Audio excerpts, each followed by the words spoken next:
What's good, ladies and gentlemen? You are listening to Sideline Talk. I'm the humble beast himself, Coach Hurd.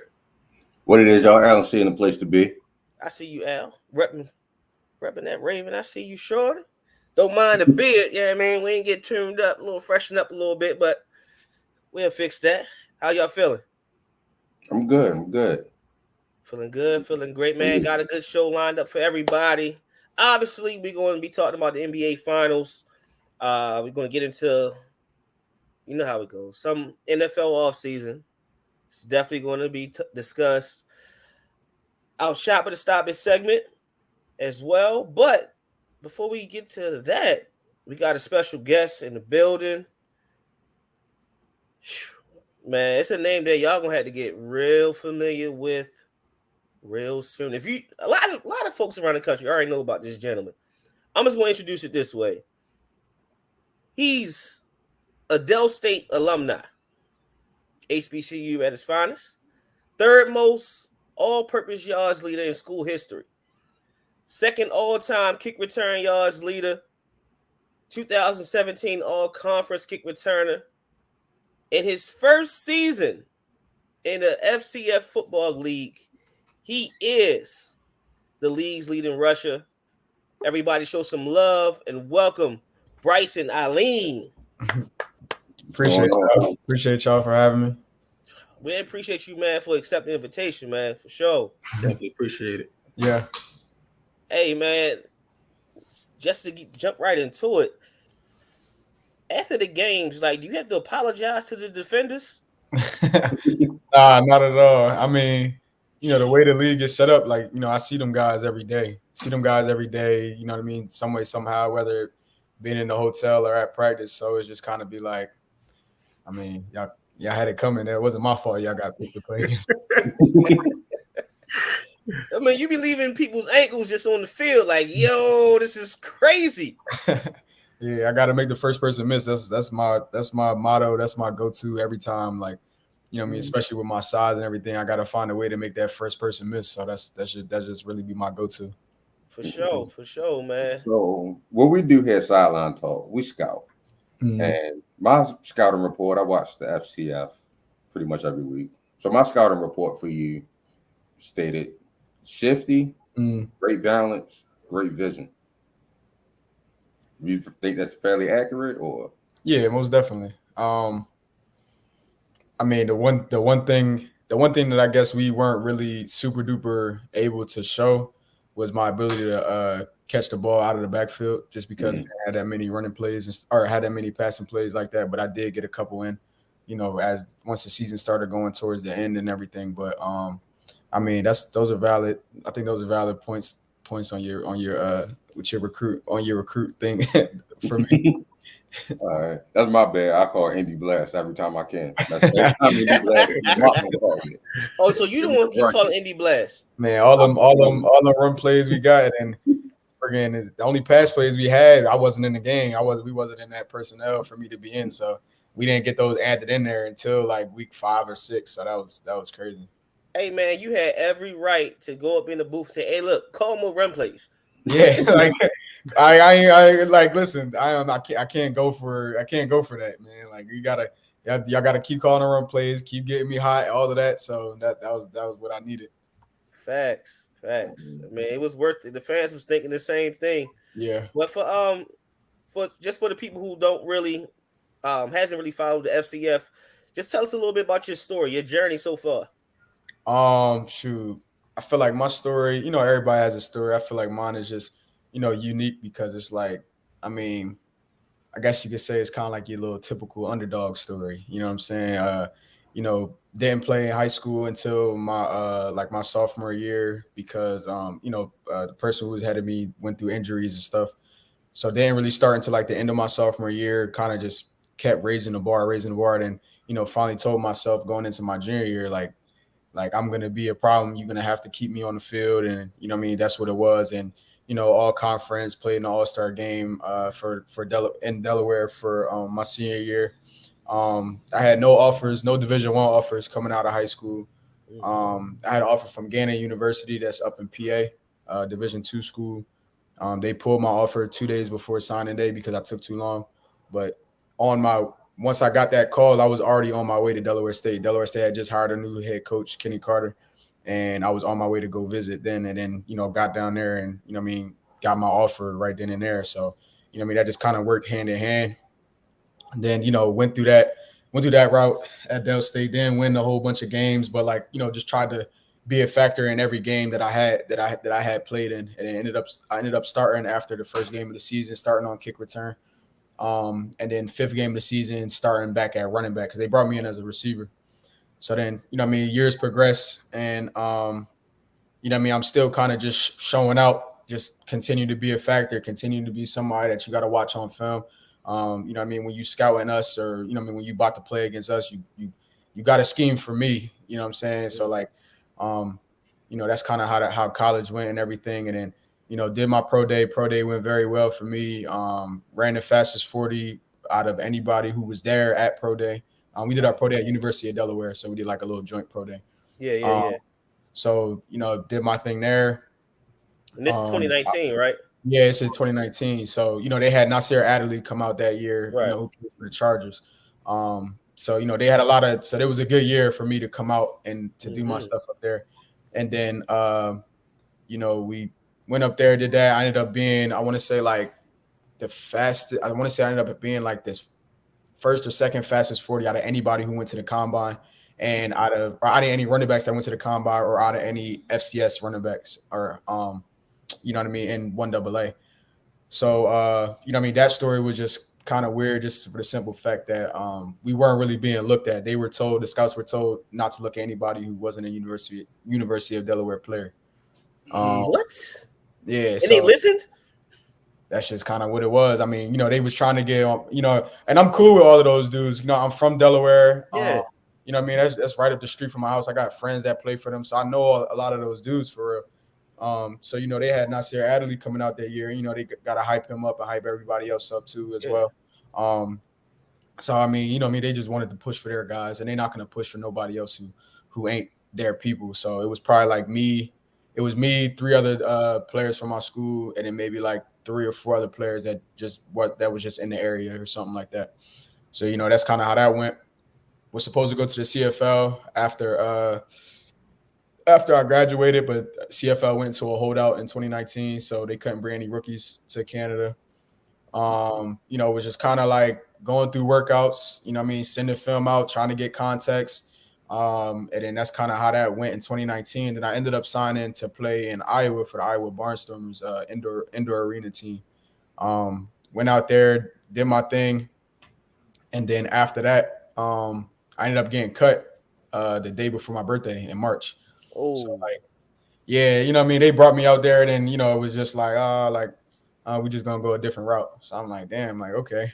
So, I got cut the day before my birthday, and then the whole season got shut down the week after that because of COVID. So, COVID year happens, and then, same old thing. I'm just staying ready, still working out, and then trying to figure out what my next step is. End up getting signed to Northern Arizona Wranglers. They were a new expansion team indoor up in Prescott Valley in Arizona. Right. Went up there again, did my thing out there. Played in the first game of the season, and then after the first game, got cut again. They kind of everybody saying the same thing. Oh, we just want to go a different route. But it's like, when I come back home and everybody asks me like, dang, like what's going on? How you? It's like, bro, I don't know. Everybody just be switching up. Like, you see me, you see my size on film. I come out here, I make the plays that you want me to make. Like I have good film from indoor. And then, I get out there, I do what I'm supposed to do. And you're like, I think we're going to go a different route. So, that's kind of how that went. And then FCF, this kind of just came about kind of crazy. Like, I heard about it, and then like, just heard about it. They was only out for it. This is their second year. So just heard about it, just kind of seeing different stuff or whatever. And then one of my family friends, he's a coach. He coaches college ball, and he knows the director of player personnel or player development that's out here at the FCF. And, he sent him my film, and he was like, he needed to come down here for a workout. So I'm like, all right, cool. Like, I guess I'm going to come down here for a workout. So I came down here. So prior to me coming down for the workout, I had already signed to play indoor in Iowa for the Sioux City Bandits. So, I just kind of had something in my back pocket just so that I wasn't like everybody else who was sitting around at home just waiting for opportunity. Right. So, I went to came to Atlanta, did my workout out here, tested very well, competed very well and all of that. And then soon as that, so like that was like I got here like Saturday 12 a.m. Went to my workout 8 a.m. Left Sunday at 5 a.m. to go to Iowa, reported to camp in Iowa. And I was 2 days late, but they already knew my situation. So, reported 2 days late, went to camp with them for a week. That following week, got my contract from the FCF. And then I was like, oh yeah, by the way, like, I gotta go. So then I left, went home, went back home for a week, and then came back to Atlanta. And then, just the rest is, what you see now. You know what I mean? Wow. Yeah. Wow. Yeah. It's amazing. Yeah, crazy story is just it's crazy because it's like even when you said you had the fastest 40 out of everybody's there to see Nasir Adderley. Yeah. Like it's just hard to believe like they would actually listen. Like no one pushed to the side and said, "Hey, young fella, how about come here to the local pro days local day or whatever." Yeah. And this crazy thing is my man's he was on the scouting team for the Eagles. So he was the only reason why I was getting the information. So like he's like getting my 40 times and stuff like that because they had nobody else paying attention to us. It was like Jacksonville Jaguars and the Colts were the only two teams that was like assigned to non-University of Delaware players. Wow. So, but then my man's he was a scout, so he was like, all right, cool, like this is your time, this is what you got. So like every time I ran or did something, I checked my phone and he was on it and let me know what was going on. And then one of the scouts from somewhere called my agent and was like, we don't have any numbers on them because we were told not to take their information. That is insane, yo. Yeah. Especially when you look at like I seen what was it? It was a YouTube video like around draft time this past year. And the Patriots was talking about how they look at every league, every school, every conference to find talent. And this was like based on, I think the video was based on like the 2020 draft or whatever. Okay. The 21 draft. But to hear you say that, it's kind of like mind-boggling to me because you look at it, you got the numbers at Dell State. Mm-hmm. You got the routes out the backfield. You got solid hands. You got film against Florida State, against West Virginia. You know what I mean? Yeah. It's productive. It's just crazy, man. Yeah, it's tough. It's tough. I mean, like, what everybody says, like, no matter what, if you're good, they'll find you. Yeah. Like, that's, what I mean? That is true. But at the same time, too, like you looking for a needle in a haystack. You know what I'm saying? Like that's just kind of what it is, and that's just the nature of the game. So like, my thing is like, people like Tariq Cohen, Darius Leonard and them, they came from HBCUs. I played against both of them. Yeah. And they were lucky enough to go to the NFL and everything. But then my thing too is like, shoot, both of them went 4-time HBCU All-Americans. You know what I mean? You had to do that. You had to do that. And then like it was still kind of like people didn't know if they were good enough to come. And it's like they are, you know what I mean? And it's like you look at it should be a no-brainer. You defensive player of the year 4-time, 4-time defensive player of the year, 4 times offensive player of the year, HBCU All-Americans, you know what I'm saying? And then, you're still questioning whether or not they're good enough just because of where they came from. So like, little stuff like that is just kind of like, you just kind of got to find your way through it. And, we don't really have HBCUs like that, don't really have that much exposure anyway to begin with. So I think that is a lot of our downfall because there are athletes in HBCUs. Yeah, definitely. Speaking of HBCUs, how was your experience there?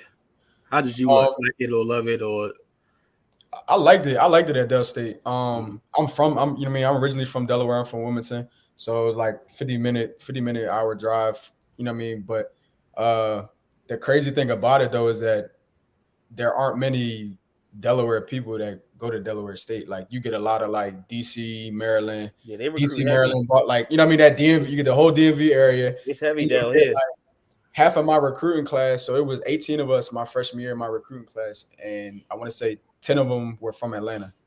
You know what I'm saying? So like wow. A lot of down south people, Virginia, Atlanta, Florida. So and we had a couple of kids from Hawaii and stuff like that too. So like but just that the school, like it kind of opens you up a little bit to a whole nother world, just because like I didn't really do too much. Like I didn't get out of Wilmington. I didn't get out of that whole area. Even where Del State is located in Dover, like if you're from Newcastle County, you just don't go down that way. You just don't. There's absolutely no reason to at all. So like, I mean, that was my first time going down there on my visit, and they're like, "Ain't you from here though?" And I was like, we won't come down here. We don't come down here, you know what I'm saying? But like my experience was love, man. You know, I just tried to make a name for myself playing football, and you know, me network and build connections and stuff like that. So that definitely helped me out down there. You know, as you know, my senior year came, and you know, even now to this day, I can still communicate with people that are still on campus. Right. How does it make you feel though, being a local guy and seeing that they don't recruit as heavy, you know, locally? Yeah. Because I noticed like here in Baltimore, if you look at Morgan State's roster, it's not they recruit here, but it's not as heavy as it should be. Right. Or even like understand like the bigger schools like Maryland, they have a certain criteria they stand by. Like if you could be all county, all state, but if you don't have a 3-point whatever GPA, they can care less. But places like Morgan, you know what I mean? Like it's the same here. A lot of times too, you know, what I realized too is that a lot of, you know, obviously they say like, you know, I mean, the best athletes are down south, so they'll be like Texas, Florida areas, whatever, and then like, you know, you might get your Jerseys, your Phillies and stuff like that too, and even like your New Yorks, but a lot of big schools too, they like to stay in state too and check their rosters too. Sometimes they have a lot of guys that are from their areas, that are locally from their areas. But I don't know what's up with the recruiting in Delaware like that. I don't think they tried hard enough to get a lot of in-state guys until maybe like a year, either like my year when I first went to Delaware State, or like around the time I was about to graduate is when University of Delaware and Delaware State were kind of like fighting to grab a lot of the in-state kids. And even now, like, you know, I coach back home. I coach at Delaware Military Academy back home. And like even seeing like from a coach's perspective is crazy, because it's like, bro, like just offer this kid. Just hurry up and do it now. Like somebody needs to do it. Why not you? Like y'all are in state right here, right now. Just offer this kid so everybody can kind of, you know what I mean, jump on the bandwagon and stuff like that. So it's definitely weird, you know what I mean? It's definitely different. It's different, like kind of seeing that, and I'll be upset just because there's a lot of talent in the state. You know, I mean, not just speaking that just because I'm from there, but there's legit a lot of talent from the state, and the problem right now is kids leaving the state to go play football. You know what I mean? Play high school ball, you know what I'm saying? And there's a lot of kids that are leaving the state to go play, you know what I mean, Division I football. And that's absolutely not a problem at all. Like I'm all for everybody taking advantage of resources and opportunities, because there aren't any in Delaware. But at the same time too, if you really want to make something shake in Delaware, you got to put forth that effort to give back and stuff like that. You know what I'm saying? Exactly. Real quick.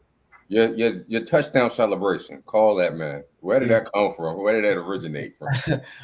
So in college, so I had a teammate, Aris. He played receiver. He's from PA, and you know he always talks about like Antonio Brown, because Antonio Brown says call God. So you know, I mean, that was just mine and his thing, and then like he graduated, and then like that was just my thing to kind of what he passed down to me to continue doing after he graduated, because I was number 6, he was number 7. That was like my right hand, and you know what I mean, like that was just my thing to keep going. And you know what I mean, my faith kind of increased and stuff in college, like in God in general and stuff like that, just because of dealing with injuries, dealing with you know, just things not going my way and everything. So that was just one thing that I, you know what I mean, just always had to include in my stuff, just for the simple fact of like, you know what I mean, I'm just thankful to, you know what I mean, thankful to be on the positive side of the stuff that I've been through, you know what I'm saying? So that's where that came from. It. And, you know what I mean, coming out here professionally, that was just like, you know what I mean? Let's go some more, you know, let's turn it up some more. So that was just my thing. You got to have your signature thing. Absolutely. Just to go back to the coaching side of things, I did my homework a little bit. I seen that you said that you never wanted to get into coaching, like you're more of the detailing of like building somebody up, the strength, Yeah. actually strength and conditioning is your thing. How has being an active player that the kids can see every Saturday on national television, how does that help you and the rapport you have with your kids? I think it helps me a lot. I think simply because I want to, speaking for Delaware, there's a lot of like older white figures in coaching. You know what I mean? There is no young black males in coaching. There is no young black males who still can do it. You know what I'm saying? So like it's definitely I love it for the simple fact because it's like now you can look at me and and you can relate to me. You know what I'm saying? I'm literally walking the path that you want to go. Like you're playing this game. Like you're probably not doing this just for fun. You probably want to get paid to play at some point in life. And you know what I mean? For me to be able to go do that and then to come back and coach you up and then to still be like, you know what I mean? Like a lot of them coaches can't go out there and go run the 40. They can't show you how to hit a ladder drill and stuff like that. And I'll go out there and I'll do it. And I'll go out there and I'll play one-on-one. I'll give you some work and stuff like that too, so that you can get better and then just give you keys to certain stuff. You know what I'm saying? Because a lot of times too, a lot of people don't be wanting to pass down certain stuff to the kids nowadays. So like I feel like they get a one up on anybody else in the state because I mean I don't think there is nobody that's playing professionally that coaches Delaware high school football other than me. So like, you know what I'm saying? So like that's just kind of, I think we definitely get one up because we can kind of give you a different insight on certain things. And then for you to see like, hey man, coach he's not just talking to you, you know what I'm saying? Cause like the stuff that I preach is the same stuff that that I show day in and day out in practice and film, you know what I mean? And games and stuff like that. And then, you know what I mean? You still kind of see me living my life too outside of football. So, you know what I mean? I look at it as motivation for them. Right. Yeah. So I'm sorry, my fault. Playing in the league, and for those who don't know, they have a draft every Wednesday, I believe it is, for offensive line and defensive line. How is it being a running back, especially having a brand new or potentially new offensive line every week? Man, it was tough because it was like, during camp, you kind of getting a little bit of everybody during camp, and then you starting to figure out like what groups you actually like and what groups you've been building a connection with, and what groups y'all talk the same language. So I want to say like the first week we had a different group, the second week we had another group, and then like I was still practicing with that same group that I had that second week. So like we started talking the same language, started, tweaking different stuff. And then like, we can go on like the Discord and we could talk to the fans and stuff like that who run all of the like the draft stuff and all the votes. So I got on there. I'm like, this is who we need. Y'all just franchise tag me. Like I'm gonna do X, Y, and Z in this league. However, in order for me to do that, we need the right pieces. You know what I'm saying? Just like how a quarterback will go in there and ask for certain receivers or, or a certain offensive line as well. But I'm like, this is the most experienced offensive line. We've already been playing with each other for probably 2 weeks now. And then ever since week 2, I haven't had a different offensive line since then. You know what I'm saying? Once you kind of get a good offensive line and then I'm doing my job, I can't do my job without them. So I'm like, hey, listen, you want me to do what I did last week? Go grab that offensive line. You know what I'm saying? Y'all hit the flex? You hit the flex though? Again? You flexing hard. You flexing real hard on them. Like, look, man, I know it's my first year. I know this. Y'all was in the championship, whatever. But I'm here. I mean, my thing is like, hey, listen, if we're gonna do it, let's do it the right way. And if you know what I mean, and y'all franchise tag me, so okay, cool. This is what we're gonna do, and in order for me to get my job done, this is what I feel as though we have to do because I see these guys every single day. I practice with these guys every single day. I feel as though I know what guys, you know what I mean, that I can really rock with just because we speak the same language. Yeah, that is awesome, man. That's excellent. Yeah. So, like, how active are the owners like in the league? Like, do you have had interaction with like Quavo or anything? Quavo came down one time for his Huncho Day. So like, I interacted with him during there, but I think that was the only time he was here. And then Drewski was here probably like 3 or 4 times. So like I always speak to him every time I see him. Yeah. And then for the, there's only really 4. So there's 4 OG teams which actually have like, I guess you could kind of say like legit owners. Right. And then like there's the NFT teams. So for the most part, every OG team's owner has been there. So has been in the arena. Like, Marshawn Lynch came last week. Yeah. Marcus Peters. Peters was down there. Yeah, then Destroying comes. He's our owner. He comes. I think he's been there like 3 times. You ever try to line up in front of you? Who, Destroying? Yeah, he be trying everybody. Nah, he hasn't. Yeah, that's actually funny because I'm surprised he hasn't tried to do that. Yeah, yet. He's definitely talked about it and stuff a couple times, but he hasn't done it yet. Yeah.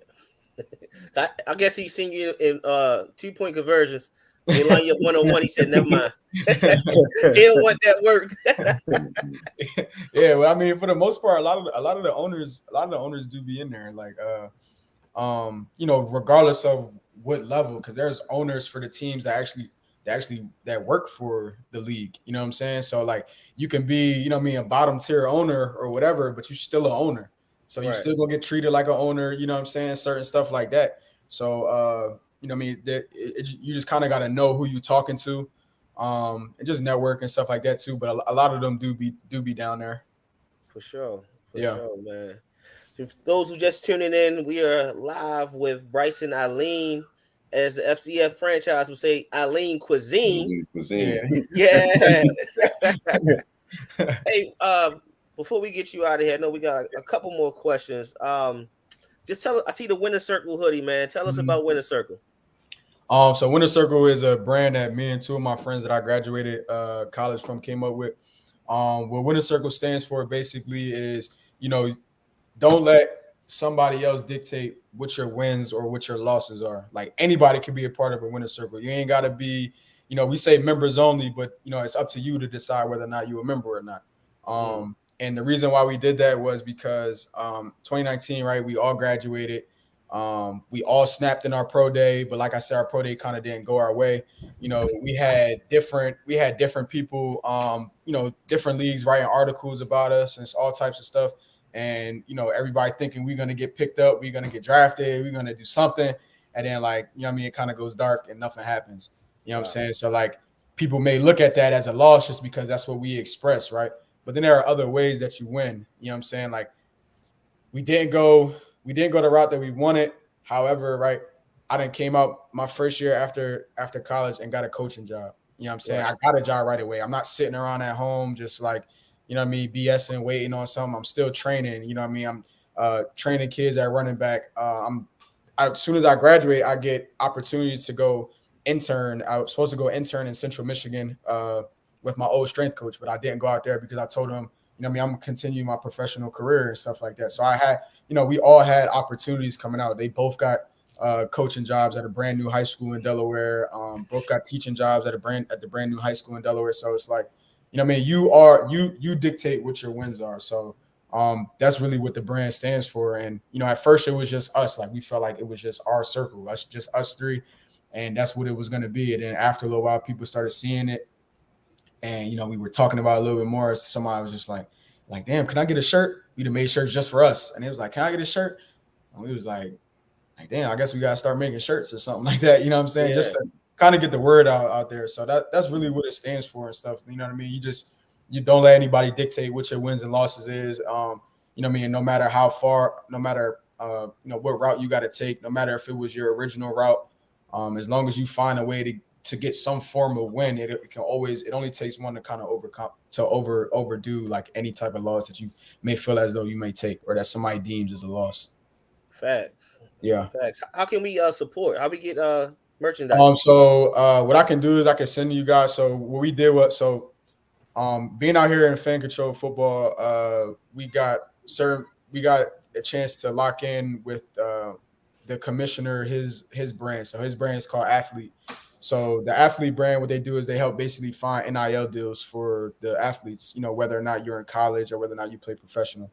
So with one of my NIL deals, they basically partnered me up with a brand called Bonfire. So what Bonfire does is basically like a third party. You know, they Right. can manufacture all the clothes. They have catalogs and stuff like that. So I can share the link to our Winner Circle profile so that you can, you know, what I mean, you can order t-shirts, long sleeve, short sleeve, you know, anything that's on the catalog really and stuff like that. So you know, I could definitely share that with y'all to get the support and everything, because really we just want to get the word out. We're not trying to be Nike. We're not trying to be.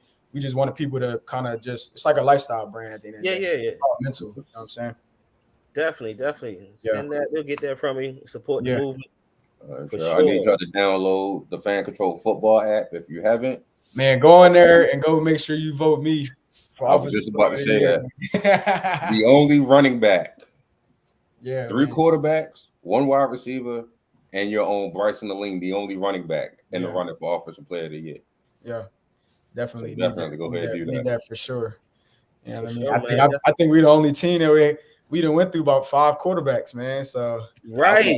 I didn't even want to bring that up. I started watching. I thought we was gonna get blessed by the football guys at the end of the season, man. I thought we was gonna get blessed by the football guys, and they like, man, listen, we didn't put y'all through a tough time with all these quarterbacks. Let me just get y'all into the playoffs or something like that, man. So, Right. Like, man, it was tough out there. That's in the first, but we ain't gonna talk about that. Yeah. But L, you got one more question? I got one if you don't. No, go ahead. All right. So being as though you got Marshawn, you got Peters, you got T.O. in the league. Yeah. Have you had a chance to talk with any of the NFL guys? He just, impart any words of wisdom to you? Because like I heard you mention before that this is your journey. Mm-hmm. So obviously NFL is still within your dream. Yeah. And you ain't take no days off from school. So it's like you still pursuing. Yeah. So anybody, let you know anything? I mean, man, to be honest, like, being down here, we didn't been around. A lot of people, like, like you said, Marcus Peters, Marshawn Lynch, T.O., Martavis Bryant, Johnny Manziel, AB was there last weekend. And that stuff is just crazy. Like I took the most out of what AB talked about. So like AB went on there, did an interview during one of the games, during one of the broadcasts, and I can't really remember 1,000% what he was saying during that part, but like it stuck with me just because like I was like, damn, like you know what I mean? Everybody looks at AB as like, oh man, there's something wrong with that dude. Like I mean, he got a lot going on, but like seeing him in person and then hearing him talk, like I was like damn, like he just might be misunderstood, or he, you know what I'm saying? It might just be that way. And then like I went into his suite and kind of talked with him. And I basically told him, I was like, man, I appreciate you coming out here. I appreciate what you said during your broadcast. Like, I don't think anybody's going to really hear what you're saying. And then, he talked to me too. And he was like, he said, don't half step anything, whatever you do, go full speed. And he said, the only way you can keep winning is just by winning. Like you can't get any wins no other way other than by winning. So he was like, no matter what you do, just try to win at it, because that's the only way you're gonna get your wins. And I was like, damn, like that's what I preach, you know what I'm saying? So like, right, win the circle. Yeah, you know what I'm saying? So I was like, damn, like that was like the craziest thing I heard, because I was like, you see him outside looking in and you like, man, that dude tripping. It's like, it is some stuff that happens that like, I probably wouldn't do, but at the same time too, like damn, this a good dude. Like whatever he got going on, that's what he got going on. But he know how to kind of like, he know how to speak his mind, you know what I'm saying? And then he was just like, hey, like if people don't understand me, like it is what it is. That's not really my problem for anybody to understand me, but I'm going to be me and I'm going to say how I feel and I'm going to be real about whatever it is. So, I mean, I think that was one of the most influential things that I got out of anybody, from a high caliber that has came down here. Most definitely that'll definitely be the one. Wow. That's awesome, man. Words of wisdom. Yeah. It's good to hear somebody else say maybe AB is misunderstood. That's all. Yeah, most definitely. I mean, it's definitely crazy. Like, I don't know what, you know what I mean? Like, we two different people for sure. You know what I'm saying? We two different people for sure. But like, you know what I mean? Actually getting a chance to sit down and talk to him, like that was different for real. I just felt like I seen a whole nother side. Wow. Anything else you want to plug, man, before we get you out of here? Any other business? Your social? I see you got your IG and your Twitter. Yeah, my other Instagram too is _B Alleyne 6. The One Coach 6, that's my training page, my coaching page, the one that I post. Try to keep all my personal and everything else that's going on, two separate things. So definitely follow me on Instagram on my training page, and definitely follow me on my personal page _B Alleyne 6, and make sure that I'll for sure drop the link for the Winter Circle apparel. Grab your Winter Circle apparel. Make sure y'all download the Fan Control Football app. Vote me for Offensive Player of the Year. Shoot, man, that's about it. You know what I mean? Thank you. I appreciate y'all. Bet, man. Definitely appreciate you for taking the time, man. You're always welcome to Sideline Talk, man. I see you guys got a podcast too. Yeah. We're gonna get back rolling once I come back home. Bet, man. Love to support the channel. What's the name of the channel again? Winter Circle Podcast. Winter Circle Podcast. Yeah, Winter Circle Podcast on there talking about any and everything, just being 100, just being raw. You know what I'm saying? Facts. Yeah. Hey, we cleaned it up today for you because you're the guest. Yeah. You're welcome to come back if you want to uncut. I had to be silent for this one. Yeah. I feel that. Definitely, man. Appreciate you, B. Appreciate y'all for having me, man. All right. You know what I mean? Yeah. Oh man, that was great. Great, man. Great having Brycen on. Great season he had. The league, first year in the league, he's the lead in rushing. 9 total touchdowns on the year. The only running back in the Offensive Player of the Year. Vote him up. Let him get that award, man. Right. We talked about that. We kind of did good by leaving the quarterback side of it, because if he had one consistent quarterback, they probably would have been in the playoffs. Probably.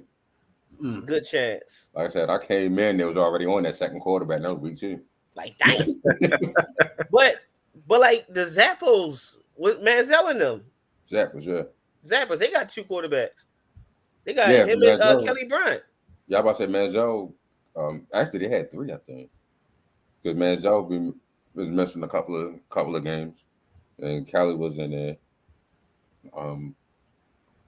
Yeah. By the time I started watching, they had Izzy at quarterback, Devlin Isidore, and that was week 2. And I think by week 5 he had got hurt, and then Bennett, I think is his name. And that's, like I said, you pretty much go from Lamar Jackson style quarterback to a Joe Flacco style quarterback. That gotta be completely different for a running back. Boy. Well, let me copy this real quick. Let me send y'all, put this on the bottom so everyone can see the link.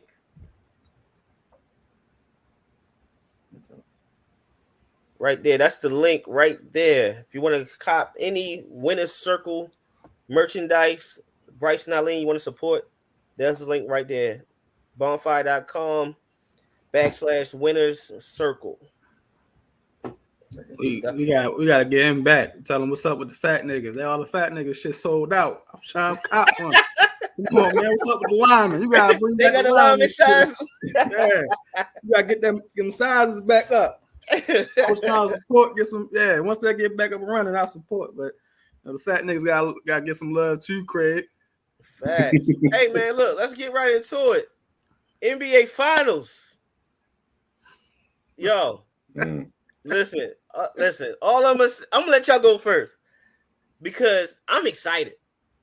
Like, I get the number 1 defense and the number 2 defense all year long in the league where teams are scoring over 110 points a game. Mm-hmm. It comes down to what we've been saying since day one. No matter how fast you speed the game up, the defensive teams matter. The 2 best defensive teams are in the finals. And I'm loving every game. I didn't like that first game. Gosh. I didn't like that one bit. What you ain't like, Al? Mainly because Boston came back from being down 10, and I thought they was done. I thought that game 1 was going to go exactly how game 2 went. Oh, they made their third quarter run like they normally do. And Boston, I mean, I take hats off to them. I mean, Boston was resilient. They did come back and be down 10 going into the fourth quarter and win the game by what, 15? Yeah. One thing, Boston don't fold. They don't. They don't fold, and I think that's a testament to the coach and the culture that he built. Like for the most part, he had some games where it's like, all right, this is it. But for the most part, they a scrappy team. It's going to fight you. But the game one, I thought that fourth quarter was just a perfect quarter. Because when you look at it from a defensive standpoint, they didn't allow any open shots from anybody other than Draymond. So, like everybody else, nah, you getting a hand up in your face. And then they hit every shot. Mind you, Golden State helped by being lax in pick and roll situation and not closing out. So that helped a ton. You leaving professional shooters wide open airspace and daring them to shoot it, and then everybody was hitting. Like it was just a perfect storm came together. They took care of the ball. Like it was a perfect quarter, and they stole that one. Now, the game last night started out as a defensive slugfest. Like both teams was going at it. Like I put up in the chat, in the Sideline Talk Facebook group, I said, man, first I gave love to Al Horford in the fact that he comfortably can switch out on Steph. Now I'm not saying he's gonna stop Steph. Like there's no stopping Steph.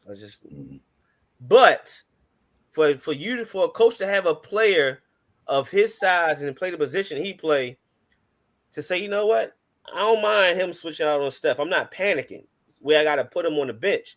I could play my best lineup, leave him on the court. That's huge.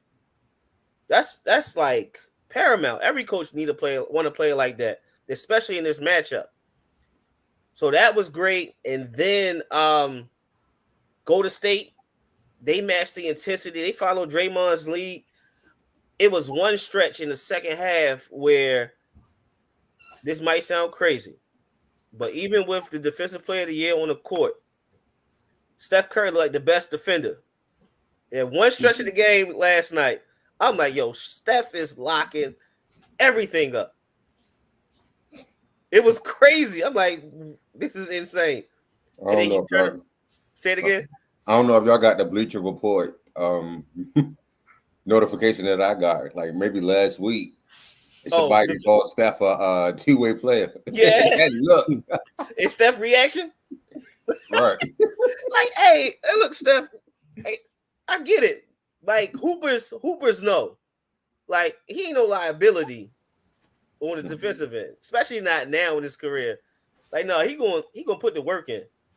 But it was great. It was great. That third quarter run, combination of Boston turning the ball over, forced and unforced. Mm-hmm. And then shout out to Sean Suggs. He was saying like at the halftime that Steph needed help. That third quarter, Steph got some help. Pool party. My man. Nice, brother. Let's go, Michigan. Man, my man Jordan Poole out there looking crazy. Like the buzzer beater. Like I wouldn't have went crazy off a regular buzzer beater. I went crazy because he did it off a cross. Right. He did it out. Bop, get back here. Yeet. Like, oh, he had Pritchard looking stupid. Like, wait a minute. I hate to say this because Steph is my guy.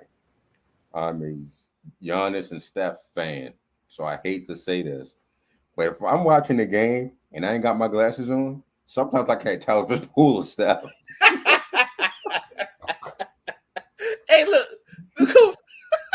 I gotta grab my glass. Like, who's that on the? I gotta grab my glasses real quick. Listen, man. Man, I love me some Jordan Poole, yo. Big fan of him, even like at Michigan, and the years when Steph was out, and everybody was like, "Man, Golden State trash." Now I'm watching Golden State. I'm telling you, I was saying Jordan Poole, Damian Lee. Remember, what's my man that was at Villanova?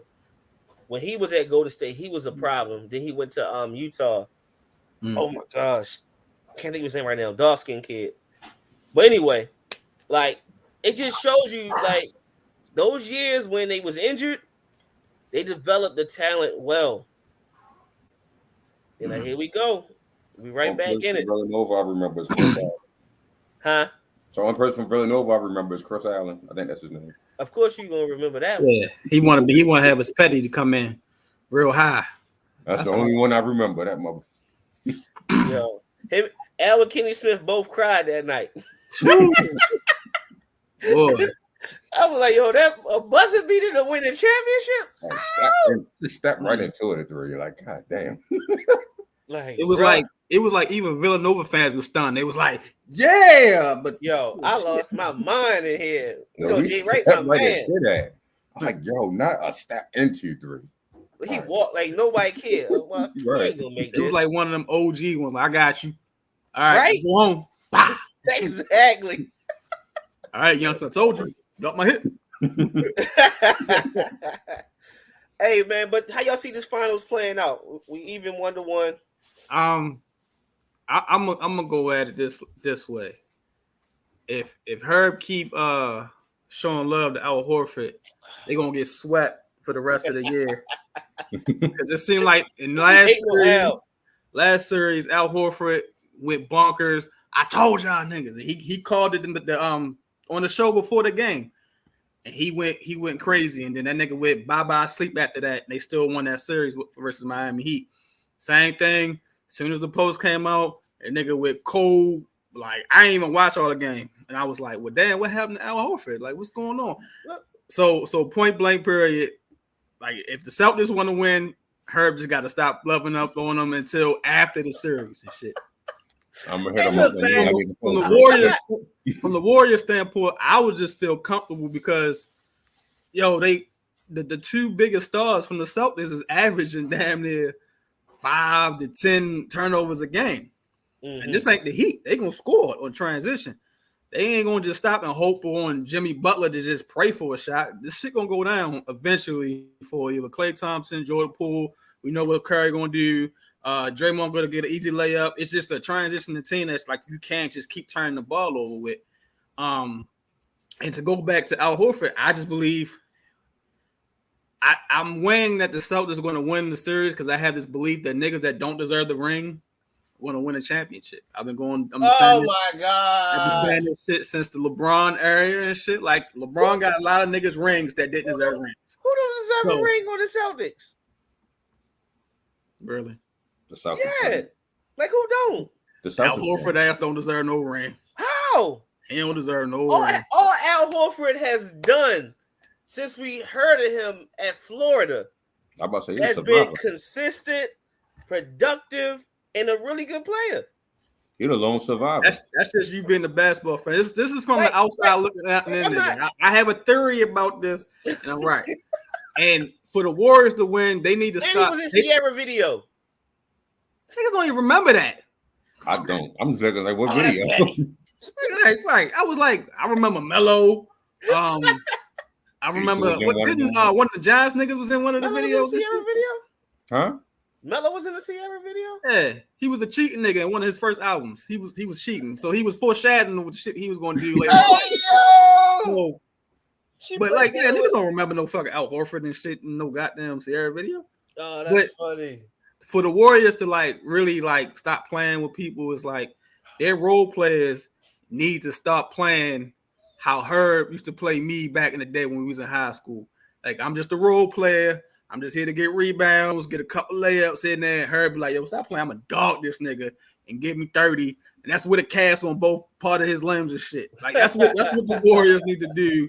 So people like White, to the white boy 11 and the rest of the role players, they just need to start dogging them and believing like, yo, we are the better team.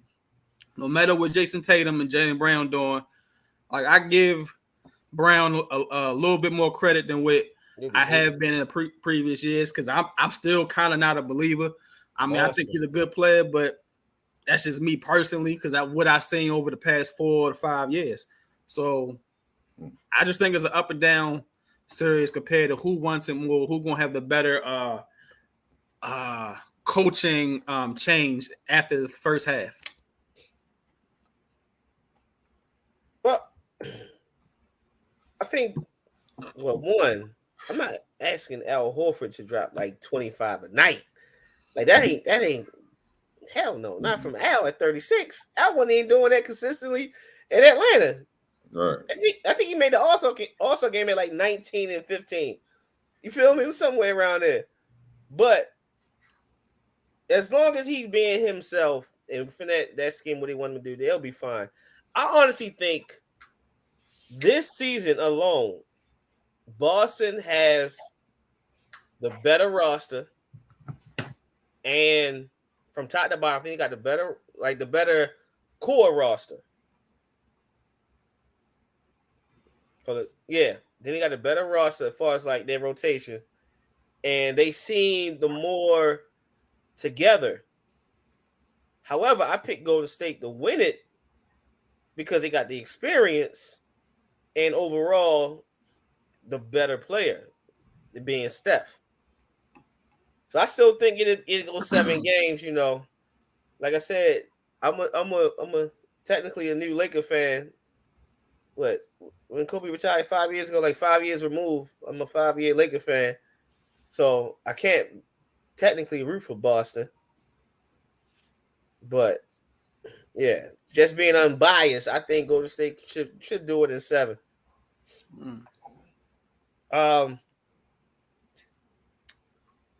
Let's transition here. We got one shot, but stop it for today. Who else is in? Just one. Is he the one? He the last. Yeah, he the last player in the league from. You talking about from Florida? Mm-hmm. When Florida was like, he was on the the national championships. 05, Yeah. 06, and 06, 07. Yeah. Sorry. So, shop it or stop it. The statement is going to be at the bottom. If you agree with this statement, you shop it. If you disagree, you stop it. Either way, want to hear you speak your piece. Shop it or stop it. The Warriors will not win the NBA championship unless Klay Thompson provides more offensively. Shop it or stop it. Looking at me, I'm guessing. All eyes on me, I'm going to have to go with shop it, unfortunately. I mean, I think Steph Curry is amazing, but we all know Draymond Green is not there for offense. Jordan Poole is sporadic at times. He's hot, he's cold. So Klay Thompson is the vet that's there, especially like we trying to close this out. We won't need Game 6 Klay to close that out in Boston. You forgot somebody being disrespectful, but it's okay. Iguodala? No, he was the number 1 draft pick. I'm talking about Wiggins. You forget about Wiggins. No, I mean, if it wasn't for Andre Iguodala, though. Right? No, Wiggins, I guess, but I still see him more as a defensive player and that third option, really. Now, he's doing a hell of a job. You know, I don't think Tatum has really had a good game yet in this NBA Finals. And, you know, they throw Wiggins at him. They got the Warriors have bodies that they can throw at certain scorers on these teams. I mean, they did the same thing with Luka, and they're doing that with Jason Tatum, and just keep that in rotation. I thought Tatum played pretty good last night. I mean, it was pretty good. Was it great? I think he played well. I think Brown had a hell of a game. 6 out of 9 from 3 is impressive. Everybody was hot from 3 in the first half. It's not like he didn't show up at all. I mean, he had. No, I ain't saying he didn't show up. I'm not saying he played bad. I didn't even say he played bad. I just say he's not playing great. Yeah, my thing was my guy Jaylen Brown. Like, he started the game with 13 points in the first quarter and finishes the game with 17. Like, that's an issue. Mm-hmm. That's a real issue. And he went cold. He finished like 5 out of 19 from the field. So that hurts. He had a comment after the game saying, you know, there was some home cooking going on with the referees a little bit, but I mean, that's what Draymond Green provides, though. The coach already told him last season last series, stop complaining about the refs and just go ahead and play. Just play. Just play through it. You gonna get you got a lot of cards in last series that you shouldn't have got. So it's not gonna go always your way. You just got to play through it and fight through it. Right. To answer the question, I'm gonna stop it. I don't believe he needs to be more offensively because that just means they're gonna win to their norm. Like I expect them to win in 5 and 6 if Klay Thompson comes back and score 20 plus to 30 or whatever, and Steph gets his normal or whatever. I think for them to win 5 and 6, then yes, that's that. But I don't believe they need to have him to do that to win the series. I just think he needs to be competitive, score his 15 to 20, make sure he limits White, Al Horford, or whoever he's guarding on the defensive route, and make sure he plays the best of his ability. Because like you just said, Wiggins is the more aggressive one who's been going at the line more often, especially in the past series. So I think Wiggins and Poole are the ones who need to at least get that average up to meet and match what Klay used to do or what he could do. So I don't believe that he needs to be more offensively. I just think he needs to be consistent 15 to 20 or less, and they can still win the series. They just need to continue to get the turnovers and let the team dictate, especially off the bench, how they can win in 6 or 7. Gotcha. And I'm going the same direction. He only needs to do more offensively.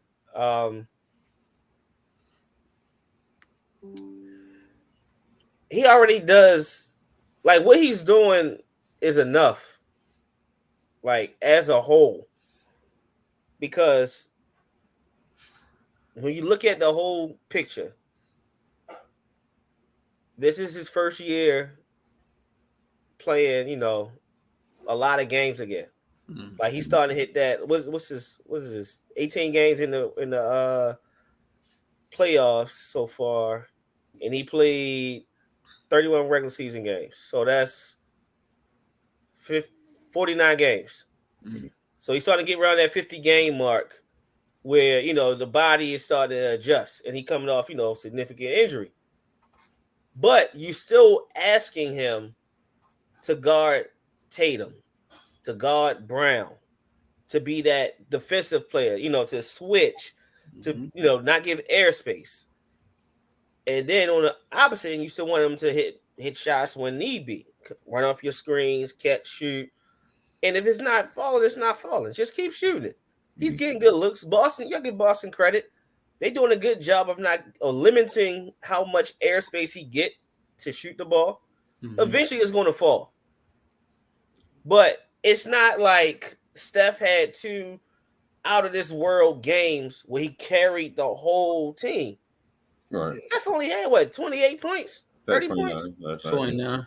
29. Like, come on. Like, it was a typical Golden State flow type of game. Mm-hmm. And we're not, like, Klay Thompson hasn't been like a 25-point per game scorer.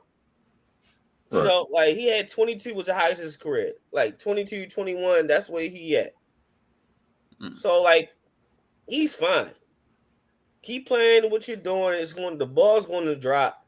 Wiggins is averaging 15 points per game in the playoffs and in the finals.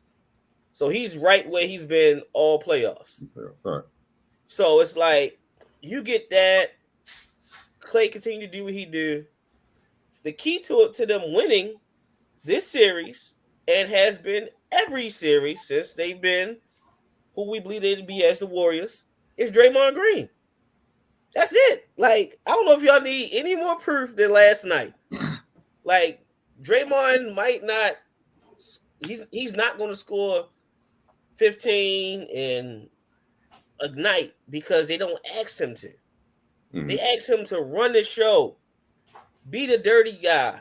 You know what I mean? Set the tone, set the picks, see plays develop 3 moves ahead. Like, when he's doing that, man, they tough. Mm-hmm. And I love it. Like John mentioned earlier, like the coaching adjustments. Both teams made coaching adjustments. And then when you got another player on the court like Draymond who was adjusting as well and sitting on the fly, it's just a chess match that you love. because you got smart players on both sides of the court.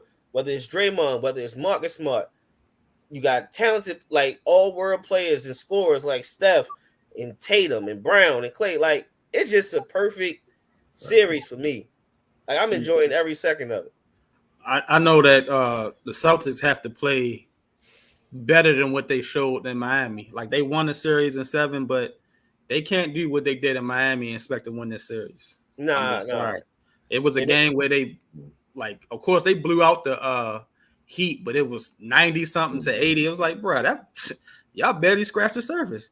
Y'all didn't turn the ball over a lot. I mean, the Heat was just overmatched, and like they was passive after a while where they felt like shit wasn't falling.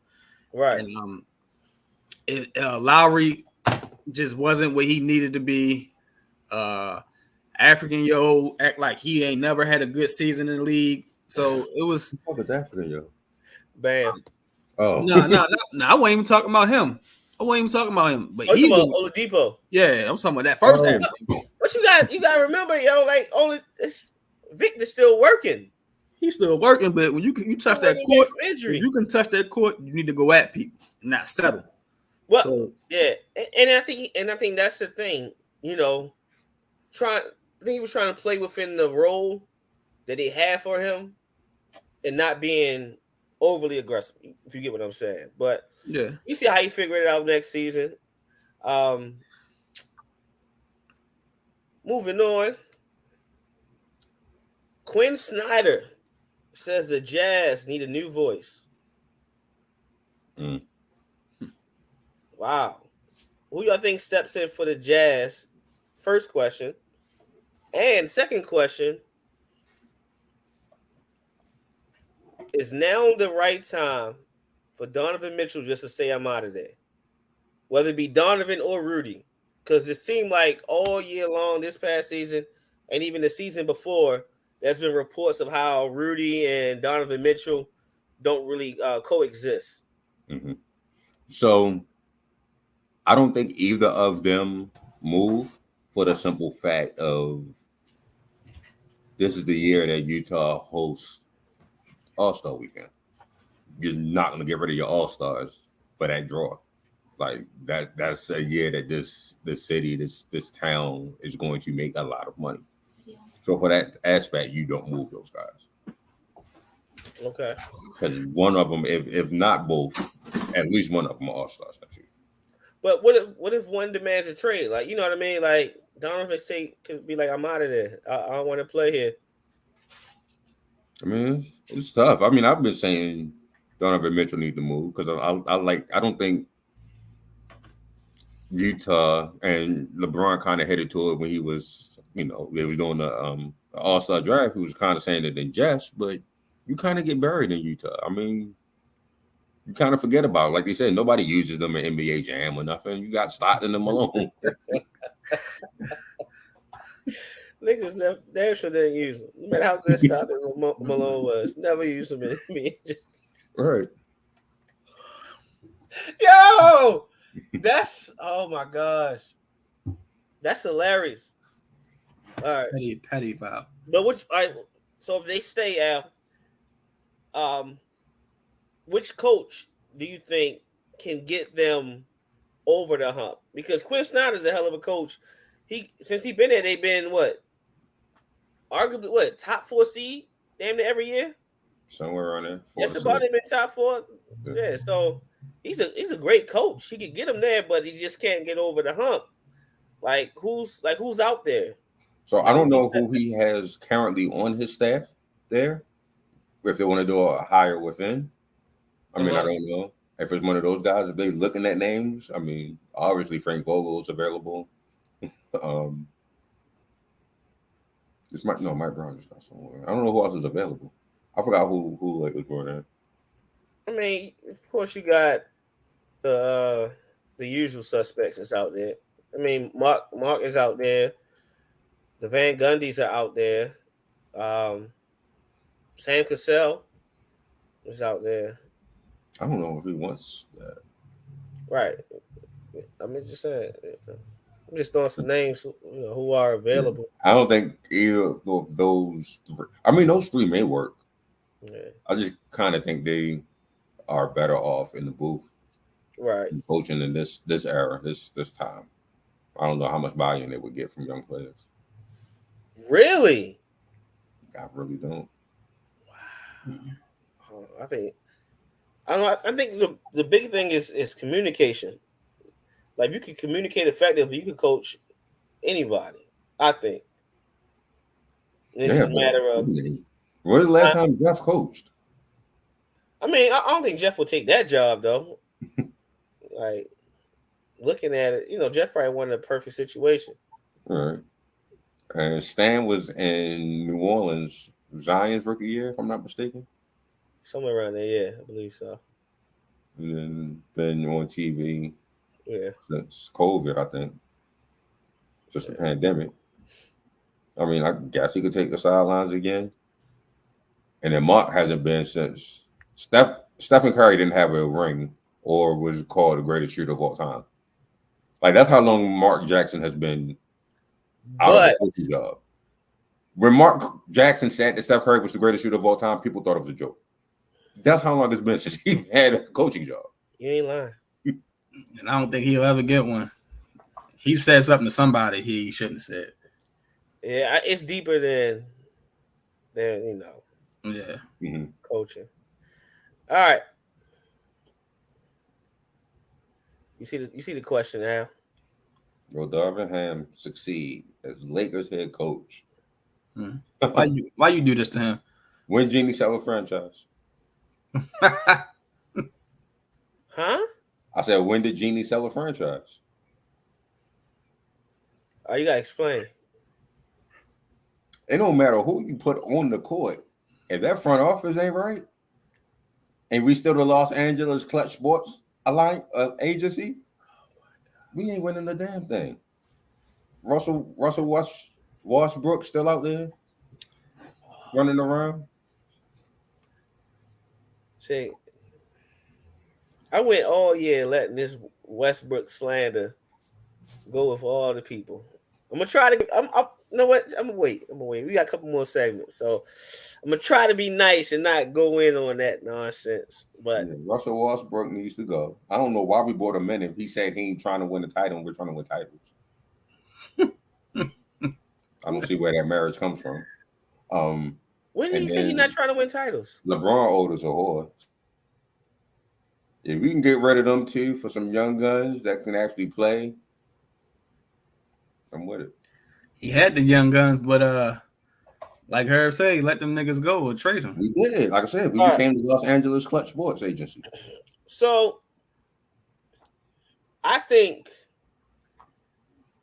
all right, so when it comes to success as a Lakers head coach, typically that means you win a championship.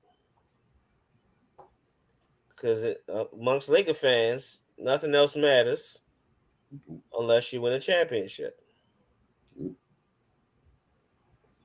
I understand that. But there's levels to winning championships. One reason, I'm trying to give you at least 3 reasons why I think Darvin Ham will succeed as a Lakers coach. I'm not saying they're gonna win the title this year. I'm not even saying they're gonna win the title. I'm just gonna say it's gonna be successful. First reason. Go ahead. That's an oxymoron. Because you can't be a successful Lakers coach and not win the title like that. All right. Well, I'm not predicting they win the title because we don't know what the roster is going to look like. It's June 6th. Maybe see me in like August. Maybe see me in not even August. Yeah, August. See me in August and I'll let you know. But success for him, reason number 1, unlike Frank Vogel, who was the coach before Vogel when LeBron was here? Since LeBron. It's always been Vogel? No. Who was it? Got rid of somebody. Was it Luke? Who was it? Yeah, it was Luke. I think Luke was gone. Luke was here the first year. And they basically, and Luke was here with the young kids. Right. Then they brought LeBron in, played that 1 year with the young kids. They said, no, we don't want no more young guys. Let's just go ahead and try to win it all. They brought in Frank. Mm-hmm. But what they did when they brought in Frank was they told Frank, you can't pick your staff. You got to have Jason Kidd with you. Right. So basically, you low key, you give him the job, but you handcuffing him at the same time. Right. Not only that, you're gonna have one of the front office guys, and Kurt Rambis, he needs to be in your coaches' meetings every week. Mm-hmm. Somebody like you handcuffing the man. This is front office, right? That's showing me you not trusting me to do my job. They're not doing it with Darvin Ham. They said, Darvin, we respect your resume. We respect what you can do. We respect the morale you have and the rapport you get amongst players around the league and runs amongst the coaching ranks and everybody who understand basketball around the league. You do your thing. We're staying out of it. That's number one, why he will be successful. Number two, the coaching tree that he's come from. His first year as assistant coach was with the Lakers under Mike Brown. Mm-hmm. That one after that year, Mike Budenholzer got a head coaching job with Atlanta, took Darvin Ham. He was an assistant with Budenholzer in Atlanta and even Milwaukee. Budenholzer was groomed under who, Al? Is that Pop? No. Greg Popovich. That is Pop. Okay. Yes. Budenholzer has been successful everywhere he went. Mm-hmm. Atlanta, he got Atlanta to the first number one seed in their history. Yeah. They couldn't beat LeBron. A lot of people couldn't beat LeBron. Nobody in the East. Right. Go to Milwaukee. He took them from the basement. Them to help develop Giannis to who he is today. Won a championship. Could have won another one. You know what I mean? Like, they've been consistently good. Darvin Ham's been learning under him. Not only was Budenholzer under that tree, if you look at the two coaches in the finals now, they were under the Popovich tree. Right. And who had free reign to coach as they feel and build their staff. That's the second reason why I think Darvin Ham will be successful. Third reason why he should be successful, he's the type of coach who understands how the game is played now. He hasn't been inactive. And he ain't no pushover. If LeBron is BSing, LeBron will tell you we BSing. If you got a problem, you're going to fight it out in the back and get back here and work it out. Mm-hmm. Like, that's what you need. You need an alpha. You need somebody who can call you on your BS. So, and he preaching, if you look at how their teams play, they play on the defensive end first, then it translates offensively. He's been preaching since his press conference. Defense is first. He said they already talked to Russ. Sacrificing defense has been like, those are two words I heard more than anything. Sacrifice, defense, and team. That's all I've been hearing. So I think it will be successful. It's just a matter of how successful. Is it to the championship level? That's like right now, that's hard to say, even as a Laker fan, because you got your best player is 37. The second best player and the player that you're going to build your team around hasn't been healthy. And your third best player is going to be your sacrifice guy. So it's hard for me to say they're going to be successful to the point of where they're going to win the title when they got Golden State in the league. When you got a rising team like Minnesota and Memphis and Boston and Milwaukee. You get what I'm saying? I can't say that. But better than they've been last year? Oh, yeah. Oh, yeah, absolutely. Mm-hmm. Absolutely. We just got to see how it play out. Like, the what sucks is they do this now. They give a coach free reign now when you don't have no future assets. If you did this I ain't gonna do it, John. I ain't gonna do it. Yeah, go ahead. I ain't gonna do it. But you know how it is. If this was the plan back then when I said it, we'd be on banner what by now? 20? I don't know what you're talking about, but all right. Like we'd be banner 20 by now. They listen. But let the record. Like, bro, come on. You know who you thought was leading us to banner 20? Huh? Never mind. That's some more LeBron hate. That's my bad. He hurt. Hold up. No. Now you got LeBron hate. But you was against the youth movement. For AD, yes. It ain't my fault AD fragile as a whore, but yes. No. Hey, John, know why that's so funny? I'm the big AD fan, and I say don't get rid of everybody. Right. You did say that.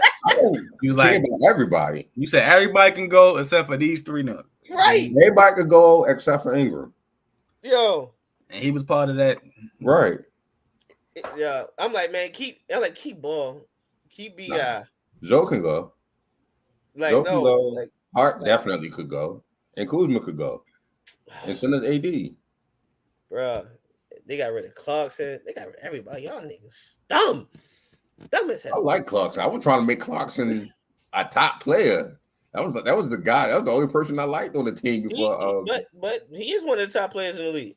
Before LeBron left. I mean, before LeBron came, that was the person I was trying to force as our number one go-to. Wow. I was like, no, we got a bunch of side orders. We ain't got no main dish.